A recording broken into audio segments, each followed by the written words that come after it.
This episode of the Seven Deadly Sins has me terrified. Not because they're dead, like we all know Meliodas, Diane, Merlin, they're not dead as of right now. And if they are, something's going to happen because how Gauther came in at the end of the episode laughing, that suggests a lot of things. Now I'll go into what I think that may mean, but if he's a doll, does he have what we have, what us guys have? Because the smoke just so happened to, cover up his would-be man area. So basically, does Gauther have a dick? That's the question for 2018. Does Gauther have a dick? But no, this episode has me scared because this guy, Galand, if he didn't actually kill all the Seven Deadly Sins just in this episode, he has the ability to. Like, this is obviously something that could have happened. Maybe it even did. I don't know, depending on what Gauther did. He did all of this, and his magic hasn't even come back yet.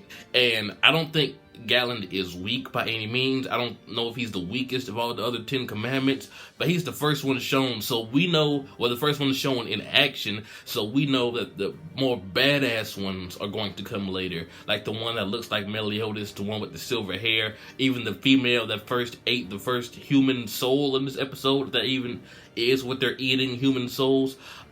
I think they may be more badass than Galand, and his combat, I think I forgot exactly what level he was, like his combat power or whatever, but it was sky high with zero magic. So just imagine when all of the 10 commandments get their magic back, they're going to be monstrous. And as of right now, based on what we just saw from the first guy we saw action from, how he just cleared an area with one swing, like it's almost like a Shinra Tensei flashback. That's how the landscape looked like. It was just barren with just like 1 or 2 swings from Galand, and how he just murdered all those people and the entirety of the 7 deadly sins that were there anyway.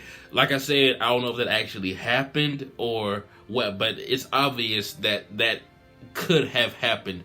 But when the other 10 commandments come together, especially when they fight together, because it seems like they're all going to move out at the same time, like they're going to be working together. Especially in the opening, we see the one that looks like Meliodas and the rest of the gang really fighting the 7 deadly sins. So if they had this much trouble against one, Galand, what kind of sorcery are they going to have to put upon themselves to be able to handle all of them, especially when they get their magic back? Like, I know other things happened in this episode, but that's really what I was waiting for, especially after seeing last episode, how it ended. I really wanted to see a 10 commandment in action, and boy, did I get it. He killed Meliodas a few times, because he killed all of his clones, and then the real Meliodas. Like I said, I don't know if that actually happened, or what's going on, but it's obvious Meliodas and the crew are not dead. Maybe Gauther, he played an illusionary trick on everyone in the area.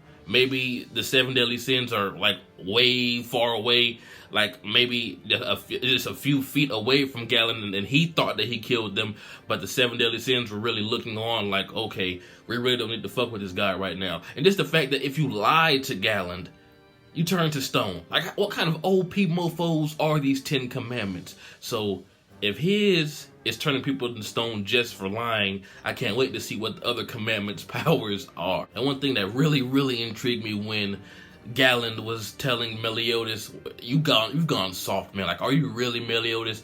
How when Mel was trying to hold back the darkness, I think he said, don't fall into the darkness. I think that's when his true power is going to come out, when he actually does fall into the darkness. Maybe he was a bad guy back in the day. Maybe he was one of the 10 commandments, because I mean his brother, the one with the black hair, looks exactly like him. It's obviously they're related. They even have the same seal and the same spot on their foreheads.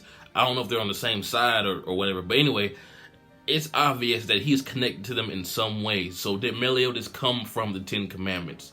Like, what's going on with that? And in this episode, it really reminded me of in the first season when he used his curse mark or demon powers or whatever. It's like he was out of his right mind. Like, I think in season 1, he was like really animal-like. Like he was sniffing Elizabeth, you know, he was moving like an animal, like he wasn't in control. And that's kind of what went on in this episode, although it looked like he had a little bit better control of it. I think when he really allows himself to fall into the darkness, or is able to control that power 100%, that's when we'll see the real Meliodas. I know it's going to happen. I feel it in my bones, and I can't wait to see that. Another epic part in this episode was Bond. Like, Bond is still my favorite character. He is by far. I love how dedicated he is to bringing Elaine back to life. Like, their love is really inspiring. Like, it was one of my favorite scenes back in season 1 when she kissed him and gave him the fountain of youth water through, you know, her mouth. It really reminds me of Fairy Tale, how Levy kissed Gajil to give him air or whatever.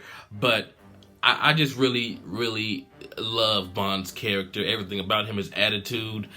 I don't know, I mean, he's just a really dope dude, and just seeing that scene wrap up how it did, like, you know, he'll go through anything, like he'll do anything to bring his love back. It's really like, damn, Bond's so fucking cool. I am happy that King got his title of King back.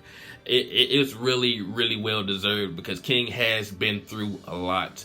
And, you know, I understand where the other fairies are coming from, thinking that he abandoned them or whatever. But, I mean, he's there now. He went all out against that huge demon, which was epic, by the way. I didn't get to talk to you guys about it last episode.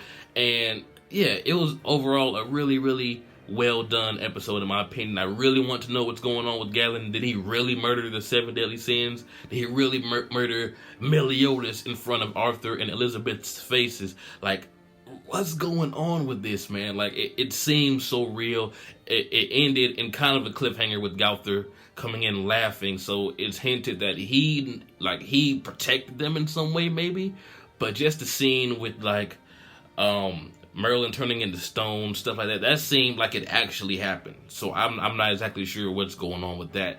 But tell me what you guys thought about this episode. It was really, really good. I can't wait to see more from the 10 Commandments, because we just got one, and we have a hell of a lot more demons to go. And also, the end of this episode when Hendrickson came in, it's really weird seeing him as a good guy, because in, you know, season 1 he was the main bad guy. It seems like Hendrickson and Dreyfus switch places from season to season. Like, Dreyfus was good seemed to be good last season, and Hendrickson was the big baddie. Now it's the opposite. It's just kind of funny to see it that way. But anyway, tell me what you guys thought. This has been jbDAuchiha. Like, comment, subscribe, and I'm out.